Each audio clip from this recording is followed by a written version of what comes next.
Bonjour à tous, nouvelle émission de Tête à Clash. 4 invités, 2 sujets et des coups de gueule et des coups de cœur. Les invités d'abord. Guylain Benessa, bonjour. Bonjour.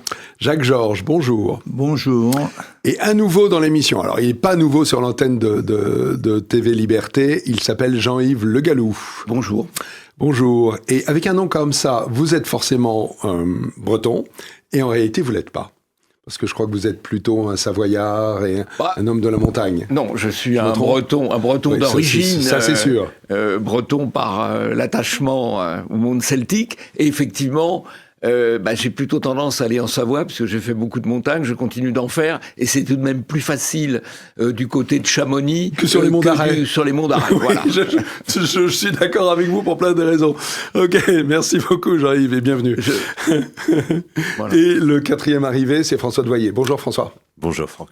Très bien, merci. Merci à vous 4 d'être présents. Premier sujet, on va parler de l'inéligibilité de Marine Le Pen et d'un certain nombre d'autres gens du Rassemblement national. On va également parler des peines pécuniaires qui sont très lourdes. Donc ça va être le premier sujet. Et puis le deuxième sujet, ce sera sur le réarmement qui est proposé, si ce n'est imposé, en France et en Europe, consécutivement à la guerre en Ukraine. On va replacer ça dans son contexte et on va voir les conséquences éventuellement industrielles. Allez, à tout de suite pour le premier sujet.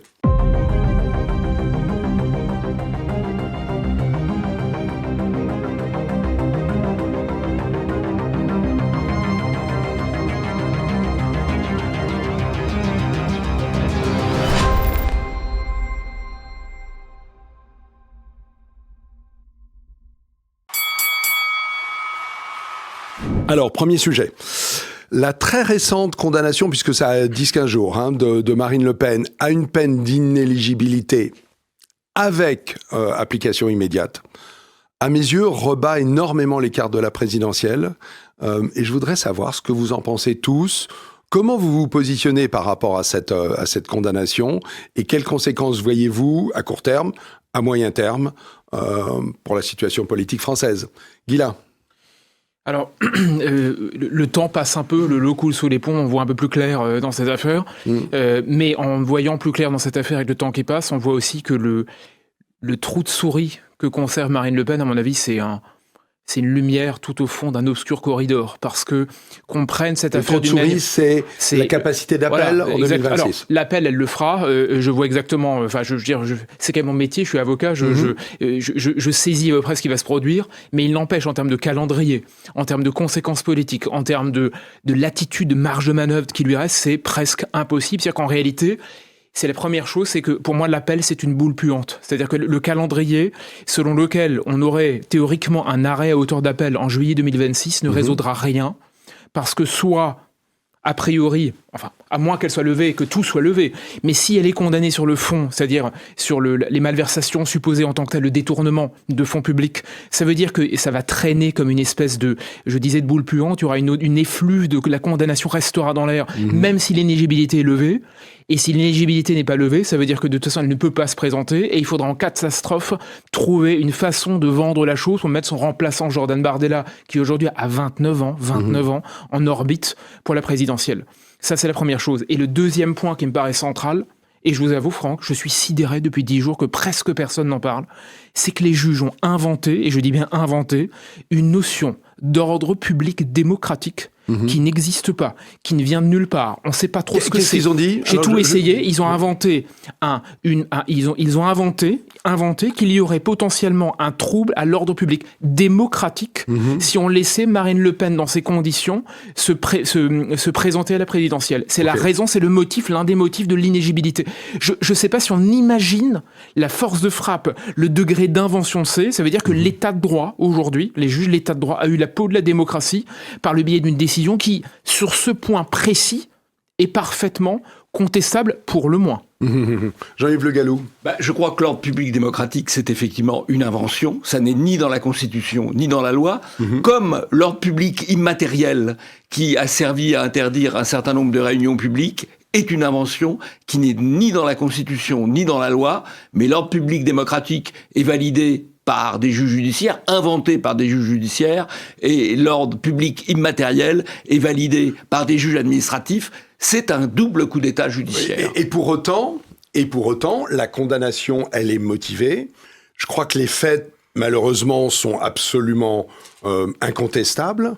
Et elle a été condamnée, en plus à de l'inéligibilité, en l'ayant elle-même voté, cette loi, qui est la loi Sapin, pour laquelle elle disait elle-même... Non, elle n'était pas élue, et Marion Maréchal, qui était à l'époque députée, ne l'a pas voté. Erreur de ma part, vous avez raison. Gilbert Collard s'est abstenu. Voilà, oui, ok. Mais Marine Le Pen a toujours été en faveur d'inéligibilité pour les politiques et inéligibilité à vie. Est-ce qu'il n'y a pas une contradiction là, mais ça, c'est une erreur, parce que l'inéligibilité à vie, pour des raisons, pour des condamnations judiciaires, ça revient à donner le pouvoir au juge. Oui. Je dois dire que Jean-Marie Le Pen, sur ce sujet-là, qui a été victime, bien avant d'ailleurs sa fille, de persécutions judiciaires, comme tous les participants au mouvement national, n'était pas favorable à ça, et on a transféré le pouvoir au juge. Je vais vous dire, dans ce jugement, les juges disent... aux parlementaires, voilà ce que vous devriez faire ou non avec vos assistants. Pour autant, ce sont les parlementaires qui ont voté... Pour autant, c'est comme si les juges... Oui. Est-ce que les juges accepteraient que les parlementaires leur disent « Écoutez, voilà ce que vous devez faire avec votre greffier, voilà ce que vous devez faire avec votre assistant de justice. » Rappelez-vous que la plainte... confusion des pouvoirs. Oui, mais la plainte, elle vient du Parlement européen qui dit, en gros, l'argent, on sait très bien à quoi il doit être employé, et c'est pas le juge français qui a, ou c'est pas quelqu'un en France, c'est le Parlement européen. Le Parlement européen a une prétention à avoir une idéologie. Un Parlement n'a pas à avoir une idéologie. Il doit laisser la parole aux différents courants politiques. Je raconte une anecdote dans le livre, dans mes mémoires identitaires. Quand j'ai été parlementaire européen, il y a maintenant 30 ans, j'étais à la commission des budgets. Je dépose des amendements d'économie de dépenses. Ça me paraît logique. Et l'administrateur français du Parlement européen vient me dire « Ah, mais je ne comprends pas vos amendements, monsieur le député. La politique du Parlement, c'est d'augmenter les dépenses. » Ben oui, c'est peut-être la politique du Parlement, mais c'est pas la mienne. Et surtout, le Parlement n'a pas à avoir de politique. Il a à permettre l'expression des différents courants politiques. Ce que vous faisiez en déposant ces amendements. Ce que je faisais en déposant ces amendements, quand même. Mais c'était le début d'une logique qui est une logique totalitaire. Ok. Jacques Georges.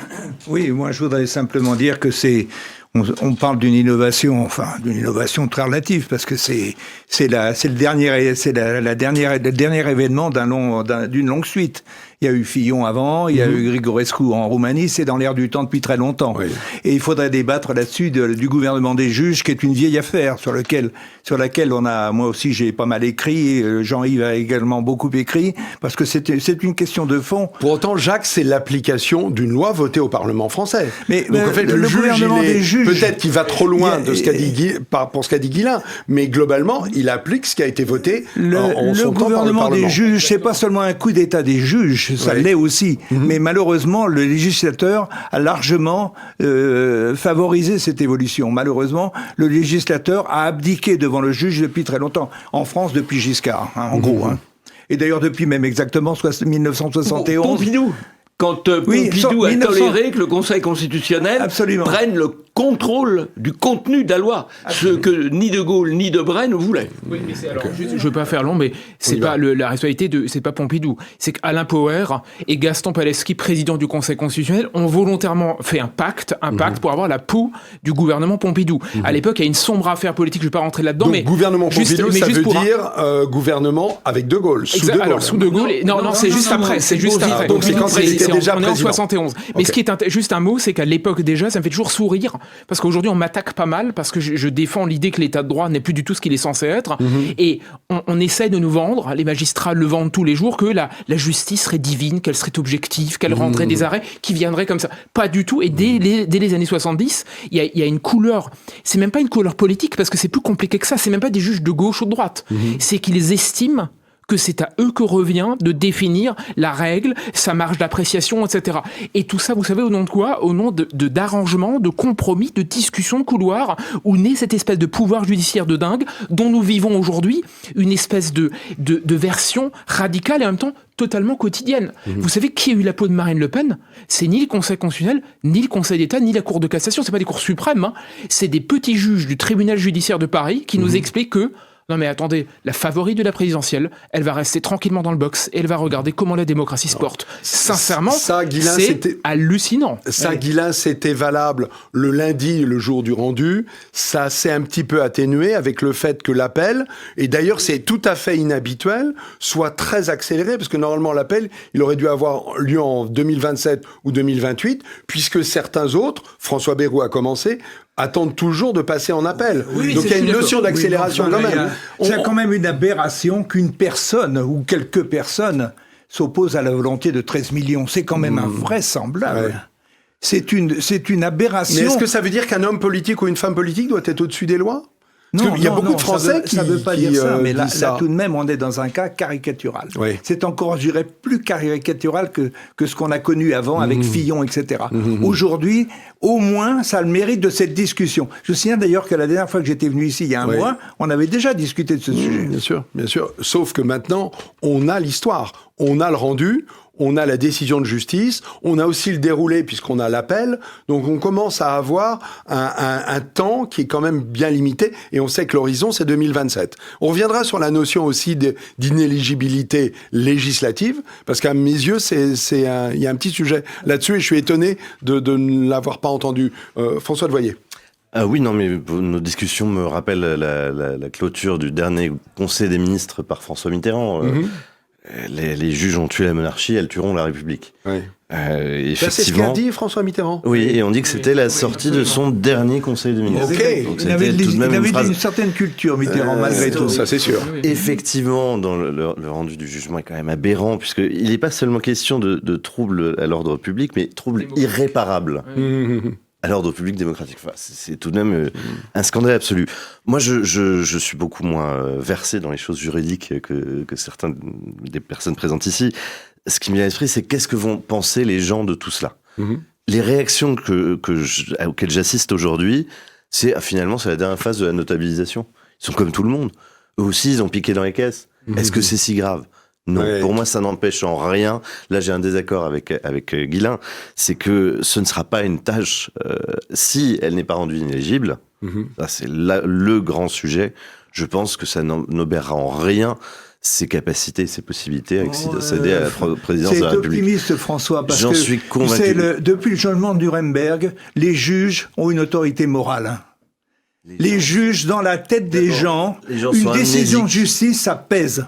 Qu'elle soit juste, qu'elle soit tout ce qu'on veut. Jacques, il peut aussi y avoir la notion de colère, la notion de véritablement changer la donne, qui peut faire que ça nuance l'appréhension, ou en tout cas le juridisme est dans la tête des gens depuis 1945. Malheureusement, ça c'est une donnée de base. Juste une chose, François. Il n'y a pas d'enrichissement personnel, et ça, les gens l'ont parfaitement compris. C'est là que je suis en désaccord total sur la parallèle avec l'affaire Fillon. Ça n'a strictement rien à voir. Alors attention, parce que cette histoire d'enrichissement personnel, moi aussi j'ai entendu ça, et pourtant il y a condamné le garde du corps de Marine Le Pen. Et la garde du corps. Absolument. Comme Jean-Marie Le Pen. La seule question, c'est le majordome. Et le majordome de Jean-Marie Le Pen. Voilà. Et on peut dire que si le majordome est payé par une instance européenne, c'est la question du majordome de Jean-Marie Le Pen. Ça fait qu'il ne le paye pas, et donc il y a enrichissement personnel. Pas pour Marine Le Pen. Mais pour Jean-Marie Le Pen, c'est une chose. Et d'ailleurs, il y a une question aussi, et pour moi, ça va dans le sens d'avoir un appel qui sera plutôt favorable à Marine Le Pen, c'est que beaucoup des faits reprochés sont antérieurs à la loi Sapin. Et donc, ils devraient sortir du jugement. Oui, alors attendez. Franck, il faut prendre les choses dans l'ordre. Oui. Allons-y. Premièrement, le problème, c'est que le RN, et c'est la fameuse stratégie de la cravate dont on parle tout le temps, le RN est omnibulé, mais il est certain, et Marine Le Pen, et Jordan Bardella et les autres, qu'ils se rapprochent du pouvoir à mesure qu'ils s'embourgeoisent. Ce qui veut dire qu'ils sont omnibulés par le fait de récupérer quelques pourcentages de plus auprès de gens qui ne sont pas des affidés, des historiques. Bien sûr, pour franchir la barrière des 50%. C'est très simple. Hein, le bourgeois moyen qui votait Fillon, qui a basculé, par exemple, qui a basculé chez Macron, et que Marine Le Pen essaye de draguer, il sera échaudé, il risque d'être échaudé, en tout cas, j'ai pas de boule de cristal, par une condamnation de Marine Le Pen en se disant finalement, elle vaut pas mieux que les autres, sa stratégie de notabilisation a ses limites, finalement, elle n'a rien à nous vendre d'autre que la même défiance, enfin, elle mériterait la même défiance que les autres. Aujourd'hui, 90% des Français ont la méfiance à l'égard des politiques. Alors, c'est encore pire qu'à l'égard de la justice. Attendez, juste deuxième point, et ça aussi, je trouve que sur le jugement, on est passé crème depuis 10 jours, crème. Les juges ont écrit que comme circonstance aggravante, c'est que le RN porte atteinte, je cite, aux intérêts de l'Union européenne. Ça veut dire, qu'on le veuille ou non, que là, il y a une constellation très nette. L'objectif n'est pas Marine Le Pen, l'objectif n'est pas le majordome, l'objectif n'est pas le valet ou le valet de cœur de Marine Le Pen ou qui que ce soit. L'objectif, c'est de dire qu'un parti qui est hostile à l'Union européenne ne devrait pas, théoriquement, avoir véritablement sa place parmi nous. C'est-à-dire, en tout cas, il faut le sanctionner. Non. Je rappelle, et M. Le Gallou a tout à fait raison, qu'au Parlement européen, normalement, vous avez le droit d'avoir une expression contre l'Union européenne, ou en tout cas de souverainisme ou de manifestation d'une hostilité. Ça veut dire que c'est une circonstance aggravante de siéger au Parlement européen et de ne pas être un affidé du Parlement européen. Franchement, c'est discutable. Pour nuancer ce que vous venez de dire sur la tâche qui serait attachée, qui serait sur Marine Le Pen suite à une condamnation. Il faut savoir que entre-temps, il va y avoir le rendu de Nicolas Sarkozy. Il va y avoir le rendu du MoDem avec Bayrou. Et il va y avoir le rendu sur Chikirou et Mélenchon. Autrement dit, il risque d'y avoir un coup dans chaque camp, on va dire. Et donc, Fillon a fait 20%. Avec ces affaires qui étaient bien plus sales et bien plus scandaleuses. Mais il n'était pas condamné. Non, mais ce qui était raconté et ce qui s'est produit est beaucoup plus choquant que les affaires des assistants parlementaires dont tout le monde se fiche en France. Oui, et tout le monde a mis la main dans le... Tout le monde y a touché, en plus. Il y a un obsessionnel de l'argent. Tous les gens qui l'ont côtoyé ou qui ont travaillé avec lui le savent. Et c'était vraiment d'une facilité. Faire tomber un homme comme ça, c'est pain béni, si vous voulez. Par Bayrou et tout le monde le dit ou ne le dit pas, mais tout le monde a mis la main dans la confiture. Oui, pardon. Alors, avant de céder là, je vous jure que je vous donne la parole et vous allez peut-être même conclure. Mais... à ce propos, quand même, il y a sans doute le sentiment auprès des Français moyens que je représente relativement bien.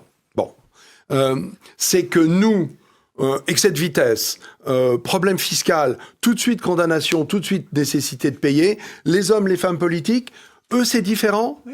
Il y a un moment où ça devient insupportable. Finalement, on risque d'élire des très mauvais parce qu'ils seront tout propres. Les juges prennent sont du côté du peuple. Ils sont pour la justice contre les puissants. C'est un petit peu ça. Il y a une démagogie de la caste des juges aujourd'hui. Un petit peu. Malheureusement, peut-être qu'il y a aussi le reflet de l'opinion publique qui dit il y en a marre, quoi. Il y en a marre parce que nous payons nos impôts, nous ne trichons pas.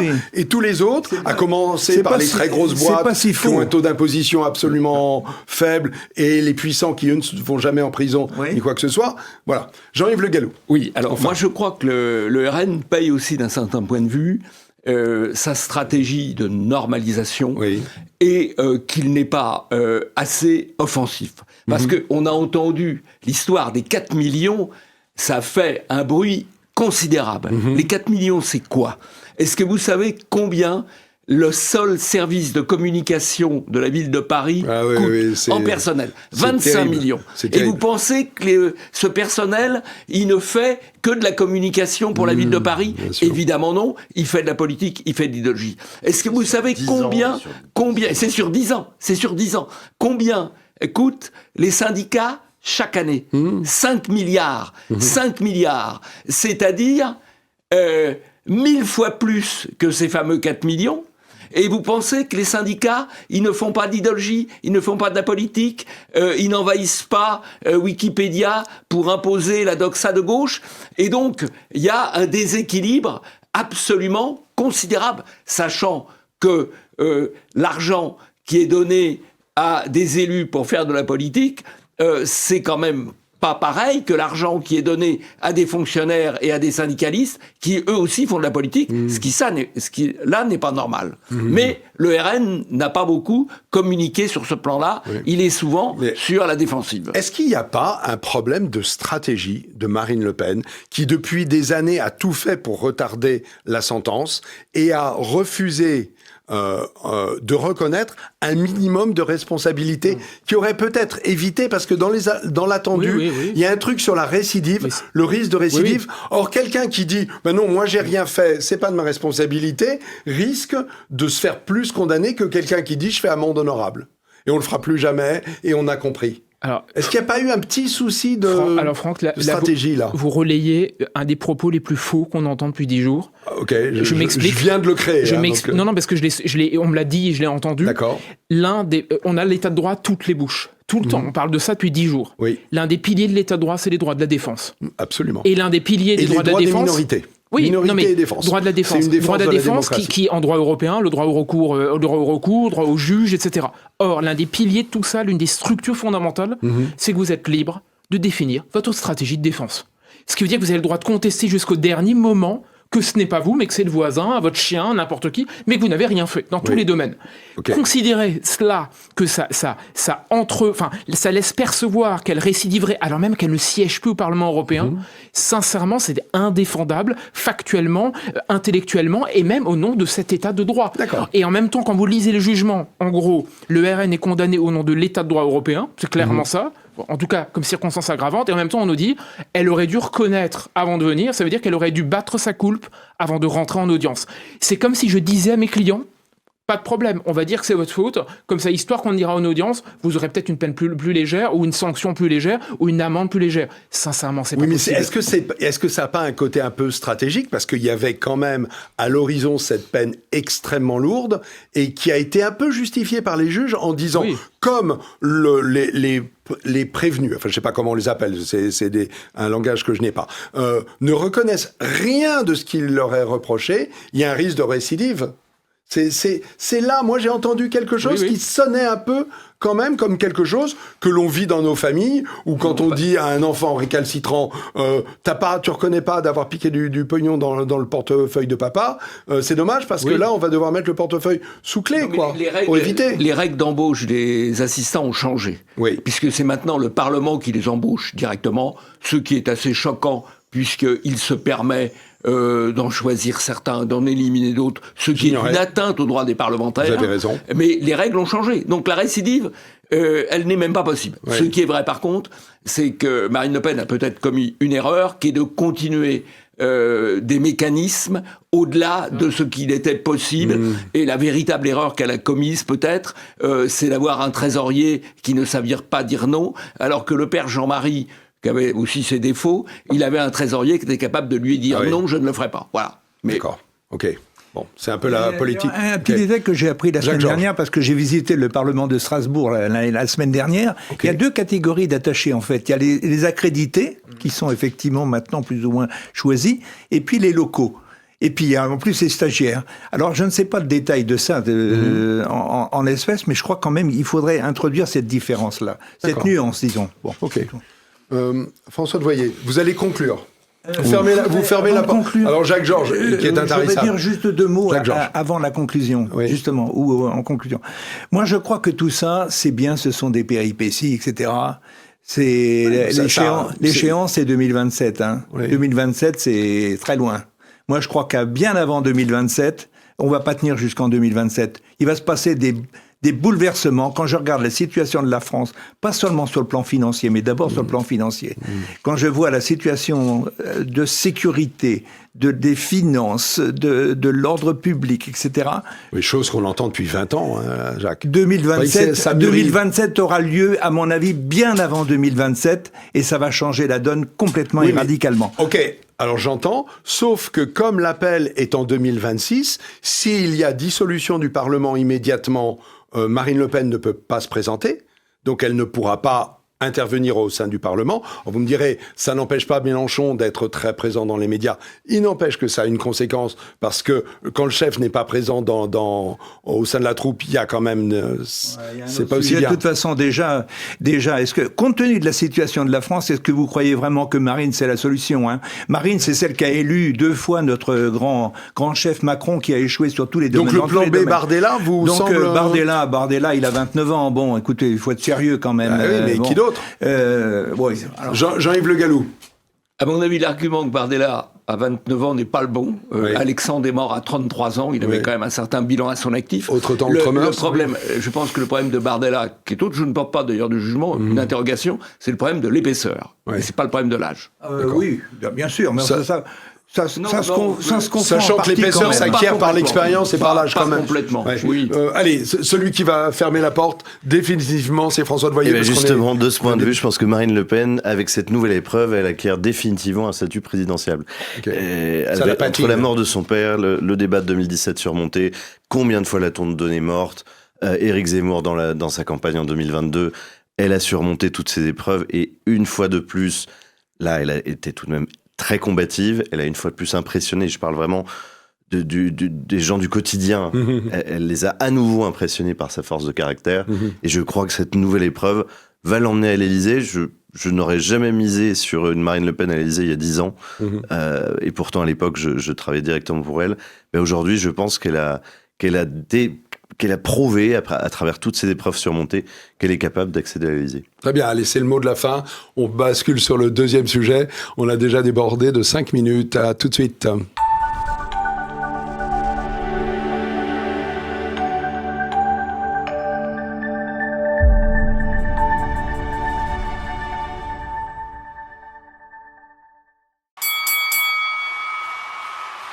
Rebonjour, deuxième sujet, le réarmement. Alors le réarmement, il y a 10 ans, Guylain en parlait pour d'autres choses, le réarmement il y a 10 ans, tout le monde était dans une optique pacifiste, la chute du mur, la menace russe ou chinoise était parfaitement inexistante, et les USA étaient un allié d'une certitude absolue.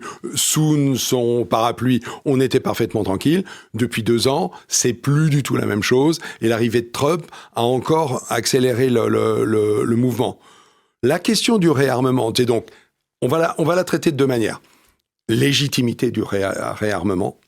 Est-ce que c'est finalement le lobby militaro-industriel qui nous vend quelque chose histoire de remplir sa caisse, premièrement. Et deuxièmement, la question de l'opportunité industrielle pour la France, qui est numéro 2 en termes d'export des armes dans le monde. Qui prend la parole? Ah oui, c'est Jacques qui... Bon, moi, je viens de dire 2 mots d'introduction. Hein.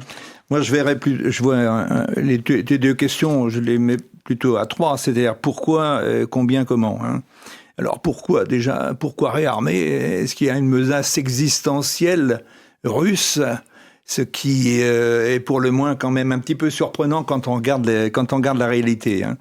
Le pourquoi, le combien et le comment. Alors le pourquoi, la menace russe existentielle, on peut en discuter.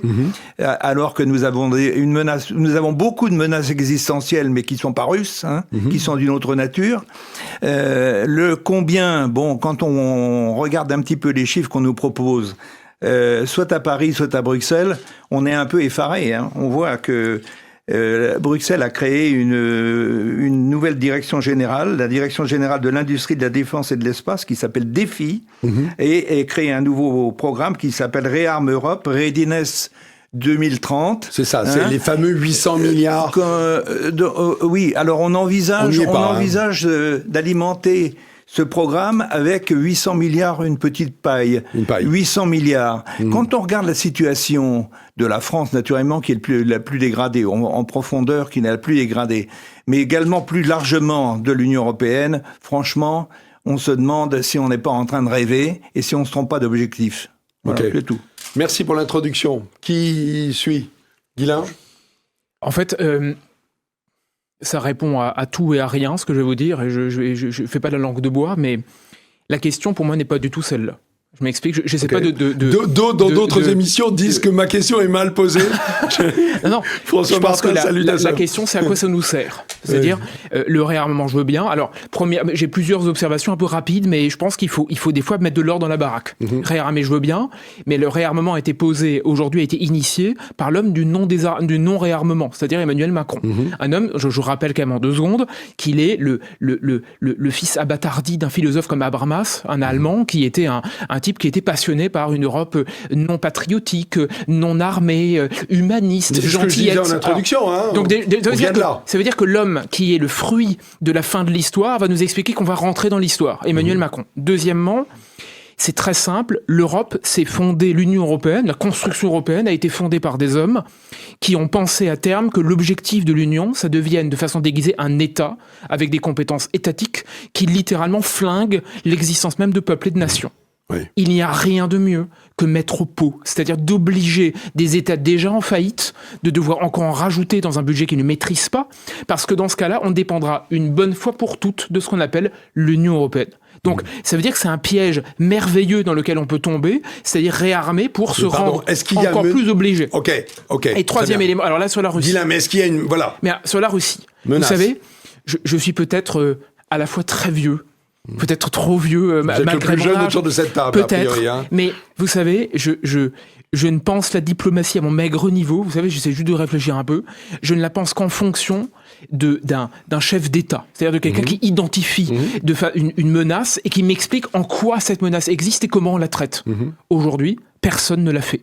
Nous avons un agitateur numéro 1 qui fait de l'agite-propre, qui s'appelle Emmanuel Macron, mais il ne fait pas de diplomatie. Si vous élevez au-dessus de la France, les Allemands sont sur la même position. On ne peut pas dire qu'ils soient influencés par Emmanuel Macron. Je dis simplement que peut-on, à un moment, penser des relations froides sur le terrain ? Vous savez, les États sont des monstres froids, c'est-à-dire considérer que, au moment même, où même s'ils s'en sortent peut-être pas très bien, on verra bien en bout, mais où il y a une discussion à table entre Donald Trump et Vladimir Poutine, ne faudrait-il pas réfléchir à la question russe à l'aune des discussions ouvertes ? Si on commence à moraliser l'ennemi comme on le fait tout le temps, parce que c'est la grande question, si on moralise l'ennemi de toute façon au bout, il y a juste du chaos et la destruction, et encore une fois, un chaos qui ne serviront à personne, surtout pas à nous.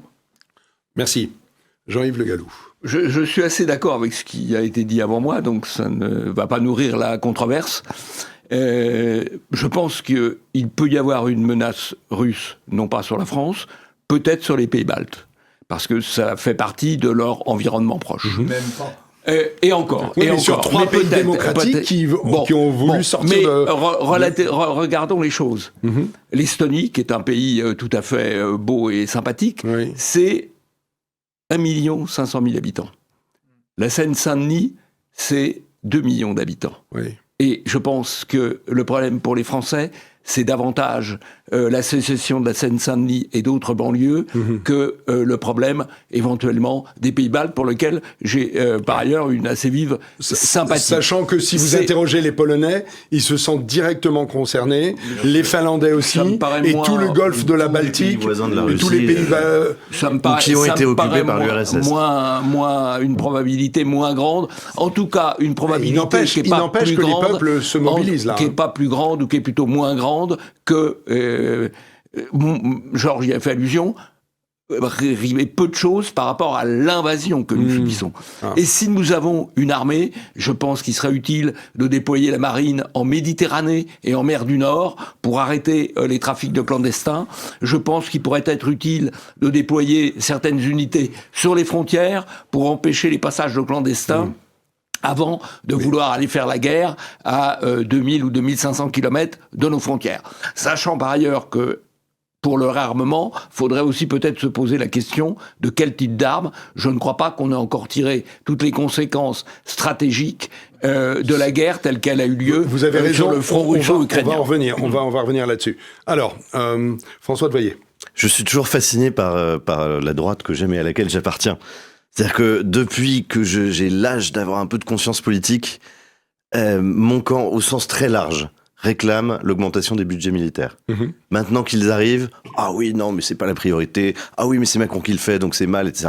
Mais que ne se réjouit-on pas pour une fois ?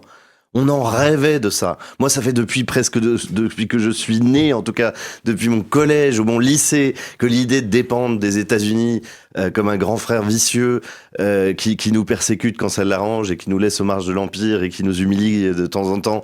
Mais on en rêvait de s'en détacher. On en rêvait de retrouver une politique nationale avec une vision de long terme sur la défense qui servira bien entendu contre la Seine-Saint-Denis s'il le fallait un jour, ou en mer du Nord pour arrêter les trafics. Je veux dire que ces investissements-là, ils seront utiles pas seulement contre la menace plus ou moins hypothétique russe, ils seront utiles parce que de toute façon, face à un monde qui va droit vers on change d'ordre mondial, là, on sort du sujet, mais je pense que l'ordre de 45 est en train d'être bouleversé d'une façon... C'est ce que disait Jacques Georges, d'une certaine manière. Et on rêvait là encore de ce bouleversement du monde. Je trouve qu'il est fait de manière très brutale par Donald Trump et pas de la façon dont j'aurais rêvé qu'il se fisse, mais c'est ainsi, puis j'ai pas la main dessus, c'est très clair. Et puis deuxième point, la droite qui aime tant l'histoire, ma droite qui aime tant l'histoire, qui oublie l'impérialisme russe depuis bien avant encore l'époque soviétique. Enfin, je parler à un Roumain,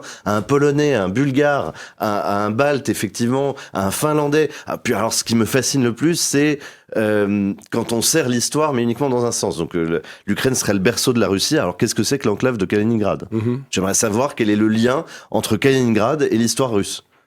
Moi, je veux bien, dans ce cas-là, qu'on fasse les choses proprement. Parce qu'ils n'ont rien à faire dans cette enclave qui est juste un reliquat de leur brutalité pendant la Seconde Guerre mondiale, ou au contraire de leur victoire contre le nazisme. Moi, c'est pas ça que je juge. Mais juste et je termine avec ça.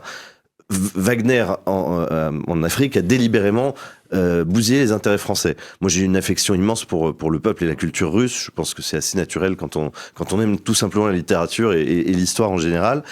Mais il faut voir que la façon dont la Russie se comporte depuis maintenant 3 ans n'est pas franchement amicale, ni pour nous, ni pour nos alliés proches. Donc ne soyons pas naïfs non plus. Entre le désigner comme menace existentielle et dire « Oh là là, mais les Russes n'ont aucune envie d'aller au-delà des 4 oblasts qu'ils revendiquent », quand même un écart étonnant.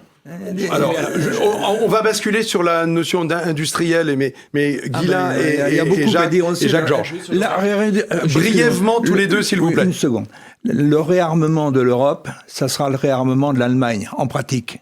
Tout le reste, ça compte pas. Oui, parce que c'est pour l'argent. Pour des raisons de manque de sous, tout simplement, et de manque de capacité industrielle. Voilà. Et sachant aussi que sachant aussi que post-Seconde Guerre mondiale, il y avait un accord pour qu'il n'y ait pas d'armée.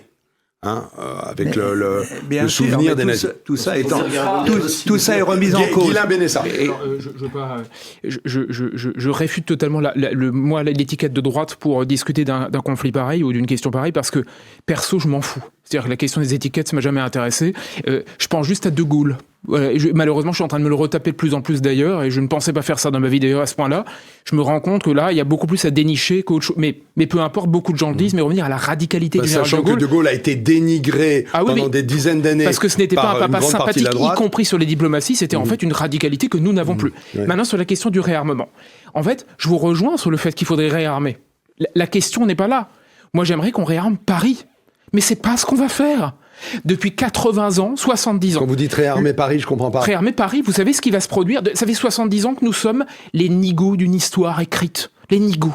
Okay. L'Europe, l'Union, la construction européenne est faite pour détruire la puissance des pays. Détruire. Parce que la souveraineté ne se divise pas par nature. Soit vous l'avez, soit vous l'avez pas. Le reste, c'est des chimères qui ont été inventées par des philosophes postmodernes pour essayer de nous faire croire qu'il y avait des choses plus compliquées que ça. Non. Depuis Jean Baudin, vous êtes souverain ou vous ne l'êtes pas. Donc ça veut dire que demain, soit vous réarmez dans l'intérêt français, j'y suis évidemment ultra favorable, soit vous réarmez pour l'intérêt européen et on sera, comme d'habitude, les dindons de la farce. Alors, donc, il n'y a pas l'un et l'autre, c'est l'un ou l'autre. Soit on est perdant, et on le sera à mon avis parce qu'on a l'habitude, maintenant nous sommes tout le temps perdants, c'est un suicide, soit on arrête enfin et on réfléchit à l'aune de nos intérêts vis-à-vis de notre armée, vis-à-vis de notre relation à la Russie. Je voudrais qu'on parle de la notion industrielle et peut-être de l'opportunité business que représente le réarmement pour la France. La France, je l'ai dit en préambule, est le 2e exportateur mondial. Alors, sachant que les États-Unis, c'est supérieur à 40% du business des armes dans le monde, et que la France est inférieure à 10%. Bon, il n'empêche qu'on a des géants entre Dassault et Thales et d'autres de fabrication des armes. Est-ce qu'il n'y a pas pour nous, Français, pour les ouvriers français, pour les petites villes françaises, une opportunité qui ne s'est pas présentée depuis des dizaines d'années? À court terme, oui. À court terme, oui. Malheureusement, on entend ce raisonnement-là chez les boursicoteurs. Hein. C'est vrai. Hein. Bon, j'ai pas à parlé court de ça, terme, hein. oui, mais enfin, ça consiste en quoi de produire des armes? Ça consiste à produire des armes qui vont être détruites par d'autres armes, et donc ça équivaut à creuser des trous pour les reboucher. Oui. Et, total, c'est quand même une perte nette pour tout le monde et un danger considérable. On parle de souveraineté et c'est quand même un paradoxe de dire qu'on va réindustrialiser, on va ressauver notre économie par les armes. Je crois que personne ne dit ça. C'est une monstruosité morale, naturellement, mais même économique. Mais ça, c'est la nécessité. Les Russes, ils sont attaqués. Ils sont attaqués, oui, c'est très clair. Oui. Ça vous avez quand même une grosse différence entre il y a une grosse ceux qui différence attaquent et entre les déroulettes. Il y a des déroulettes ici. Hein. Moi, je suis pas déroulette, c'est vrai.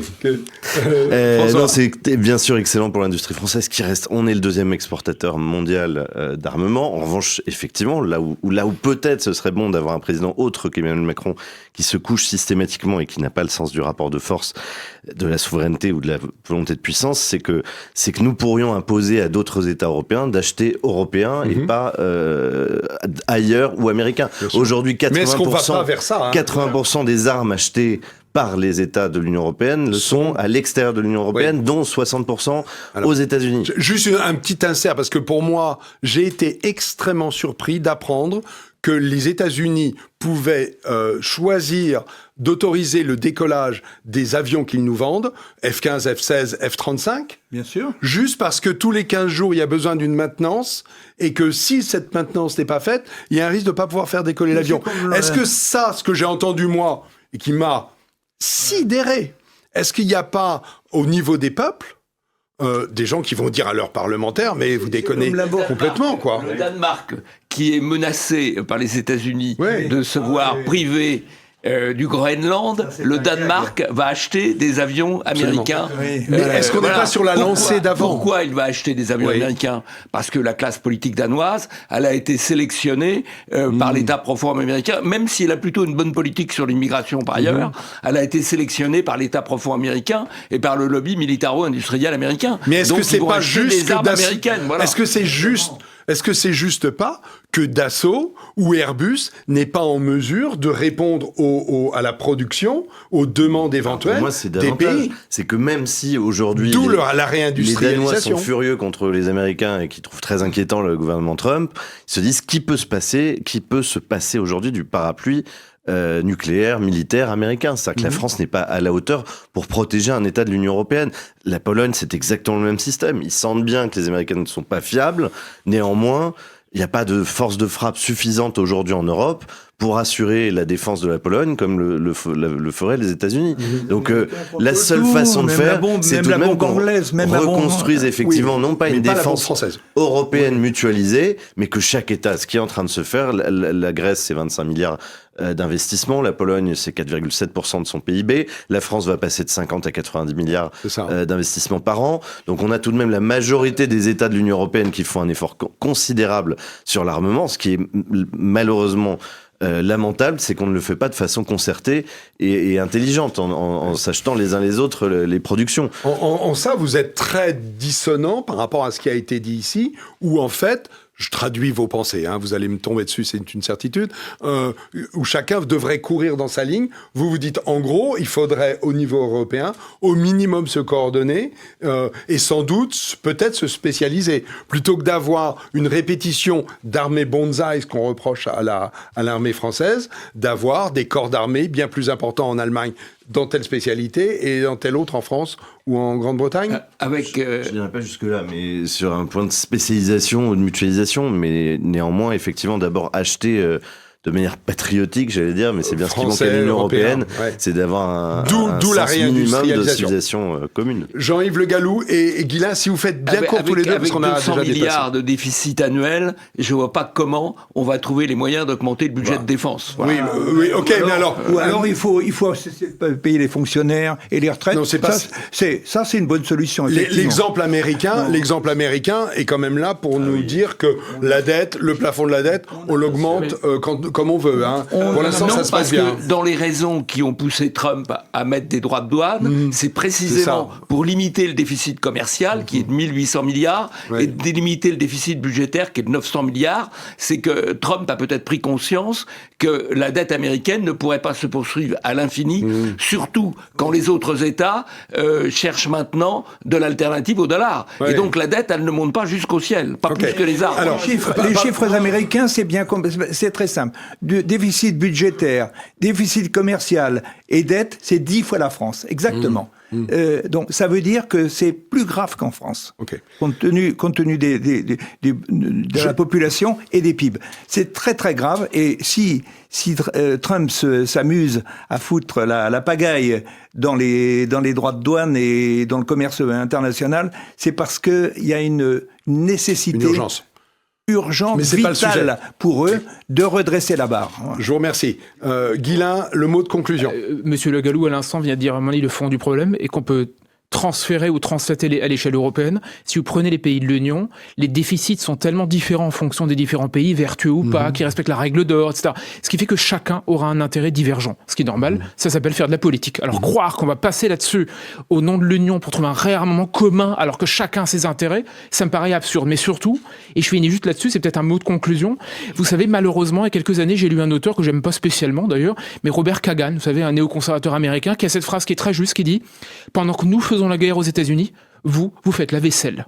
Vous êtes juste des gens qui traînaient à la cuisine. » Et maintenant, il va falloir qu'on nous fasse croire que les cuistots de service qui ont juste fait la bouffe pour les Américains pendant des années vont trouver un intérêt commun pour se réarmer et devenir des machines de guerre. Mais c'est sincèrement, vous savez ce que c'est ? Depuis, on dit en général qu'à l'âge de 7 ans, on arrête de croire au Père Noël naturellement. À un moment, il faut quand même que tout le monde arrête d'y croire, même à 75 ans, parce que sinon, on n'y arrivera jamais. Hein. Est-ce que c'est pas le défi qui est lancé à la France et aux pays européens que de changer d'attitude, de passer d'un monde d'herbivores entouré de carnivores à devenir un carnivore et en plus avec des moyens économiques et une population qui est quand même très forte. On parle beaucoup là, apparemment il y a un certain consensus pour y aller très fort sur les dépenses militaires, mais on n'a pas encore... Est-ce que quelqu'un peut me dire contre qui ? Contre quel ennemi ? C'est une toute petite question de rien. Merci de cette conclusion. Si vous voulez, mais... Merci de cette conclusion. On a largement débordé. On va devoir faire très court sur la suite. La suite qui arrive tout de suite, c'est les coups de gueule et les coups de cœur. Je leur cède la parole tout de suite. Retrouvez et achetez les livres des invités de TVL dans la boutique de votre chaîne sur tvl.fr.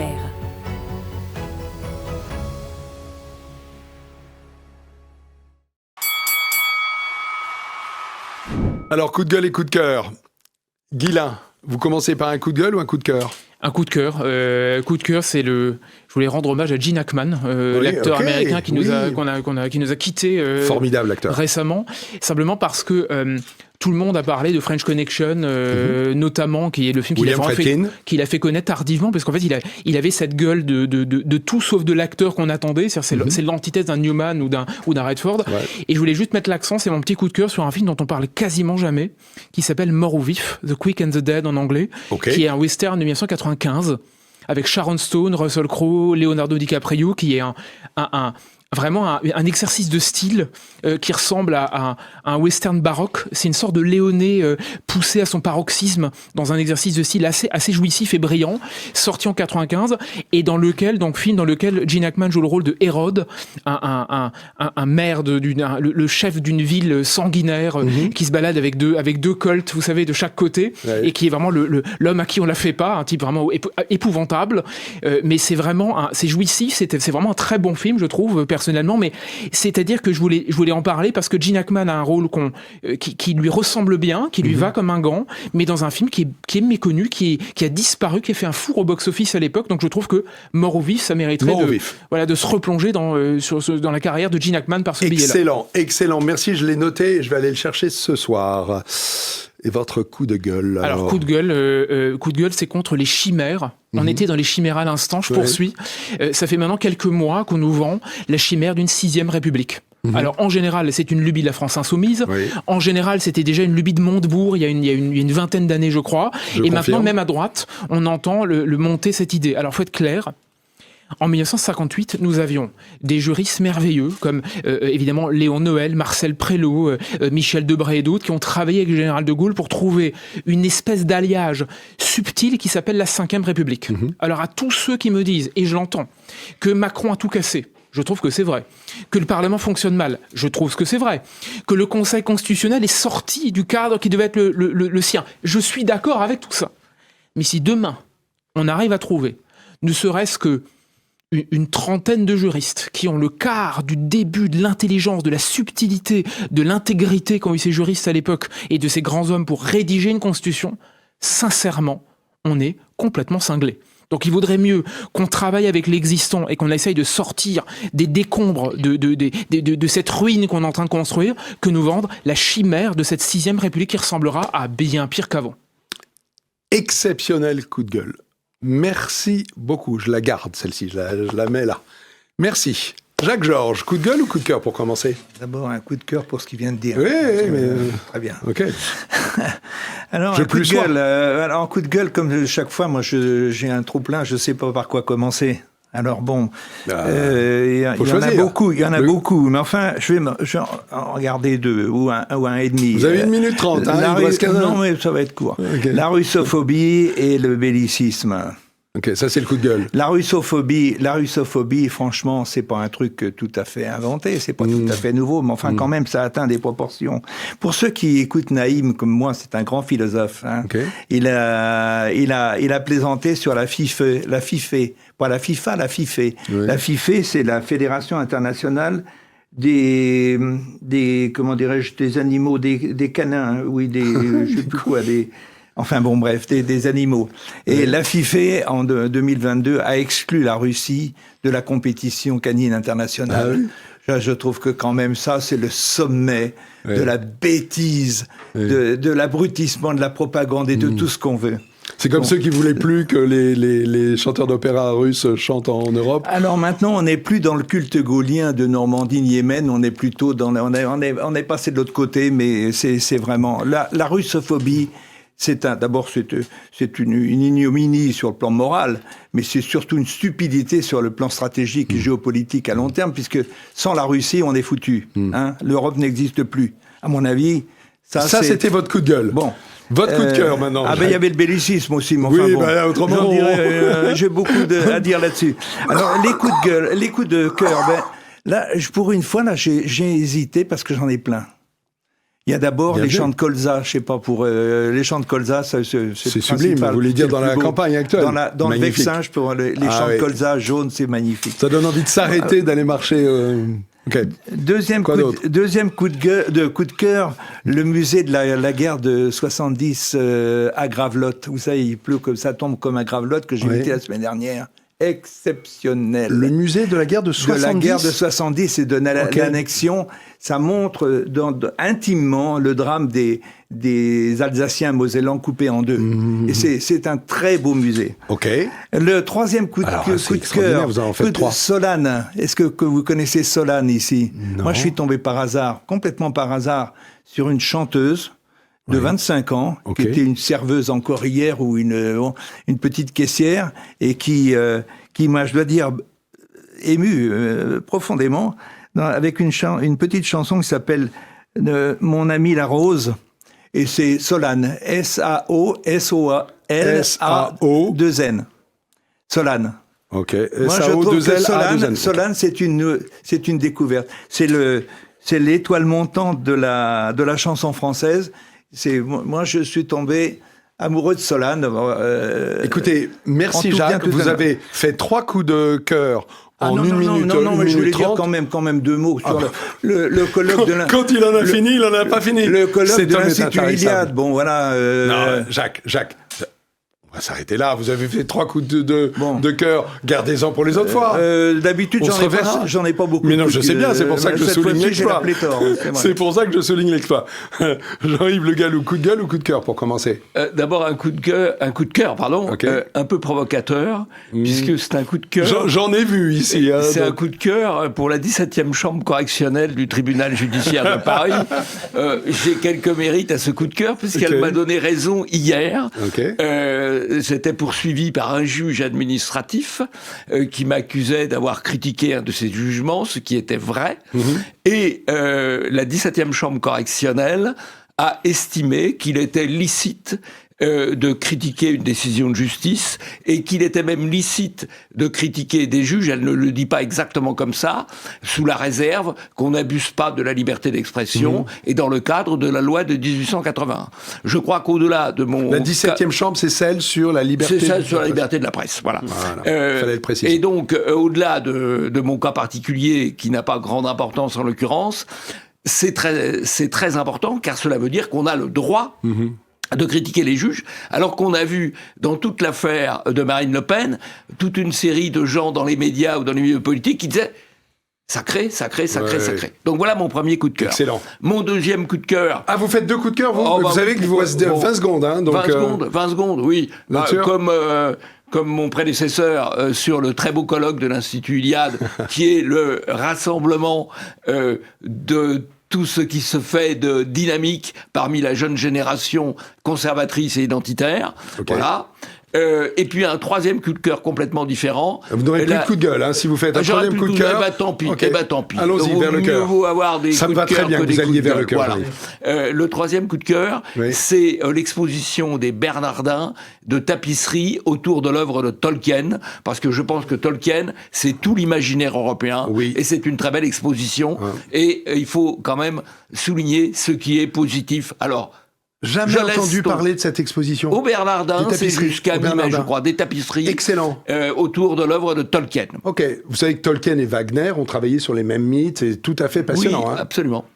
Tolkien, c'est tous les mythes européens, des différentes, c'est une grande synthèse. des différentes cultures, civilisations européennes, et il y a aussi une partie chrétienne qui est, je crois, qui est de fait un peu plus soulignée au Bernardin, ce qui est assez logique ce qui est compte logique. tenu du lieu. Vous savez que dans la même corbeille, vous pouvez mettre George Lucas et Star Wars. Hein, que George Lucas est allé chercher tous ces mythes-là pour nourrir la saga Star Wars. C'est pour ça que la saga Star Wars a fonctionné. Et pour ça que ça résonne dans les gens. Ok. Merci. L'homme au mille et un visage de Joseph Campbell, qui était c'était le livre de chevet de Lucas lorsqu'il travaille là-dessus. Parfait. Je vois que vous êtes un fan de, pas- de Star Wars. Oui, pas C'est que. plus compliqué que ça, mais bon, admettons. Ok, allez. François Devoyer, coup de gueule ou coup de cœur? Coup de gueule pour commencer. Je serai rapide. Là, c'est vraiment l'objet par excellence démagogique, Laurent Wauquiez, Oui. et sa proposition d'envoyer les OQTF, donc les obligations, Saint-Pierre-et-Miquelon. le territoire français à Saint-Pierre-et-Miquelon. Alors là, on est solide, je trouve, dans la démagogie, l'état chimiquement pur, dans la surenchère opportuniste, au moment, bien sûr, où Marine Le Pen, il l'imagine écartée, au moment où il voit Bruno Retailleau lui damer le pion au sein de sa propre formation politique. C'est lourd, c'est gras, c'est vulgaire, mais comme CLR a le bon bourgeois peut-être une chance de s'y retrouver. En l'occurrence, c'est très méprisant pour le territoire de Saint-Pierre-et-Miquelon. C'est franchement un manque d'humanité. Quand vous voyez le détail de l'interview, c'était dans le JD News, où il explique tout de même que Saint-Pierre-et-Miquelon, c'est très bien parce qu'il y fait 5 degrés et que voilà, le climat est affreux et qu'il n'y a strictement rien à faire. Ça permet d'échapper au réchauffement climatique. C'est ça. Et surtout, on ne comprend pas pourquoi Laurent Wauquiez ne propose pas tout simplement, mais il a été membre de gouvernement dans le passé, aux OQTF de regagner leur territoire d'origine, d'où ils viennent et où ils sont censés regagner. Donc voilà, ça c'était mon petit coup de gueule, parce que c'est très irritant. Et mon coup de cœur, je me creusais la tête, et en ce moment mon cerveau est un peu rongé par la fatigue. Vous allez comprendre pourquoi. Et pourtant normalement le printemps toujours me réjouit et m'agite. Et les expos, j'aimerais tant en faire, et effectivement celle de Tolkien au Bernardin me tentait beaucoup. Mais en fait la raison, c'est le plus beau des coups de cœur, c'est que je suis à nouveau père depuis moins d'un mois d'ailleurs. Donc immense fatigue, mais sans doute la plus grande espérance pour les années qui viennent, avec un petit bémol. Au mois de mars de cette année, encore une chute lourde des naissances en France. On est à environ 50 000 naissances. La chute continue depuis 3 ans, c'est apocalyptique. Et voilà, je me suis dit que dans ce monde qui s'écroulait, dans ce nouvel ordre mondial qui se dessine, j'aurai la chance d'essayer de créer une sorte de sanctuaire où mes enfants seront protégés et seront armés pour affronter les prochains défis. C'est le deuxième. C'est le deuxième. Un garçon après une fille. C'est un garçon, et qui s'appelle comment ? Melchior. Melchior, ouais. Extraordinaire. Sacré destin, il va voyager celui-là. Exactement. Excellent. Merci beaucoup. Je suis très ému de cette très bonne nouvelle. Félicitations François. Merci. Allez, messieurs, merci. C'était excellent cette émission. Vous étiez... Et Jean-Yves Le Gallou, j'espère que vous allez revenir. Vous nous avez apporté de belles couleurs. Certainement. Ok. Je vous réinviterai. Il connaît son sujet. Il connaît son sujet depuis longtemps. Oui. Très bien. Allez, rendez-vous dans 15 jours. D'ici là, il y aura beaucoup de nouvelles actualités. On peut faire confiance à Donald Trump, entre autres. À très vite.